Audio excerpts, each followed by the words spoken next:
This weekend project starts with the stool that I have in the kitchen. I'm also going to get out an old cutting board. I need to cut this stool down. It's a little too tall. It's standing at 29 inches. I need to cut it down to 26 inches or less. What I need to do is take a 2x4. These are 3.5 inches tall.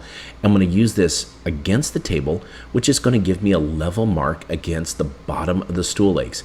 Using a pencil, I'm making a mark on the two sides, and then I'm going to flip it around and do the same thing again, making those two marks. I'm going to end up flipping the table around a couple of times and getting these flat marks right here. I'm going to use an oscillator instead of a hacksaw or anything like that. This type of tool is great. You go at your own speed and it makes a nice cut without any splinters. I'm going to cut all 4 legs off. When I'm done, I'm going to flip it over because I'm going to get a little bit of sanding done on it. I'm using 220 grit sandpaper. I just need to get that smooth finish off because I want the primer that I'm going to use next to stick and adhere really nice. When it comes time for primer, I know a lot of people think it comes in a white color, but you can also get gray, which is my preference. Prime all around, make sure it looks nice and good, but I don't want it to go on too thick because then it's going to run. Once you get the primer on it, let it dry for about 24 hours, and then I'm going to paint it. This, I'm using spray paint again, and it's a black color. That's the decor I want to go with. Once I get this done, I noticed that my stool on 2 sides is too wide. So I'm going to go about an inch, inch and a half in, make some marks. I'm going to use my jigsaw, and I'm going to cut off this one side. It is a thick piece of wood, so it takes a little bit, and I also want to do it to the same on the other side. It's time for some wood glue. I can squirt it all the way around if I want, but I want to just put this on a nice little line. I want to make sure that I stay at least an inch from the edges because when I put that bamboo on, I don't want it to fall out over the sides. I don't need a nail or a screw because I don't want any penetrations on the top. I will use some clamps, put that down. After about 2 hours, once it's dry, I can take those clamps off. And watch this, it's going to be super strong. I can pick this whole thing up. Here it is. I love this new side table. Didn't have to throw anything away, and I was able to refurbish. For my weekend project, I'm heading down to Walmart and grabbing a storage cube. I'm going to lay it out and open it up. These cubes are so easy to do. They come with all the parts that you need. You just take them out. They got directions. You can put the dowels in, put all the pieces together. They're all labeled, so you don't have to worry about which way they go. Also, it comes with the tool, the Allen wrench that you need to put all the screws in.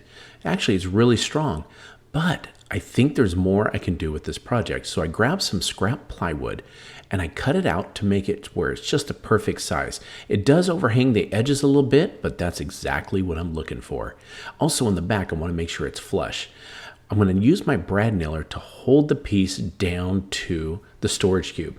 Then I'm going to go ahead and grab a pallet and I'm going to cut all the pieces up. I'm going to run my saw right next to the nails, not over the nails, to cut one side. And then I'm going to go down the middle and cut it. I'm going to do this on both sides to get all the little slats that I can from this pallet.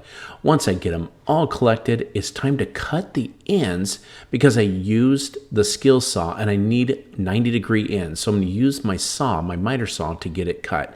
I'm also going to cut all of these pieces up into random lengths. I don't want any of the sizes to be the same.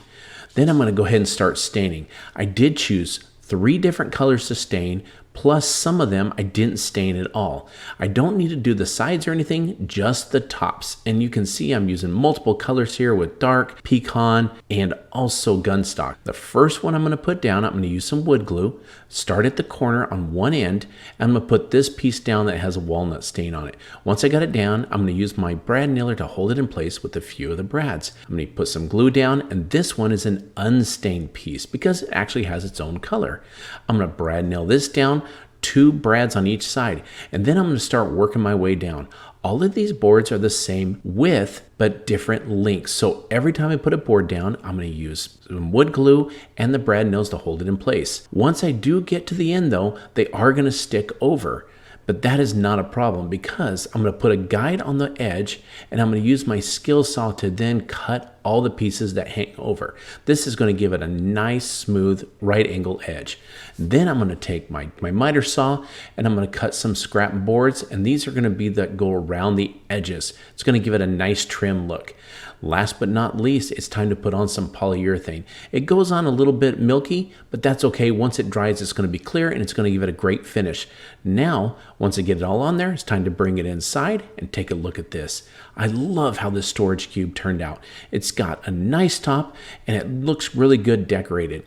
That way it's got more of a tabletop to it, more surface area to hold more items. For today's project, I wanted to run down to Michael's and grab 2 of their crates. I want to put the 2 of them together, but when I hang them on the wall, I don't want them to look like crates. So what I'm going to do is take off some of the slats. Now they are kind of gentle, so you want to be careful when you're pulling them up. Just use a screwdriver to pull them apart on one end, and then just work your way on each side back and forth and pull up the other slats.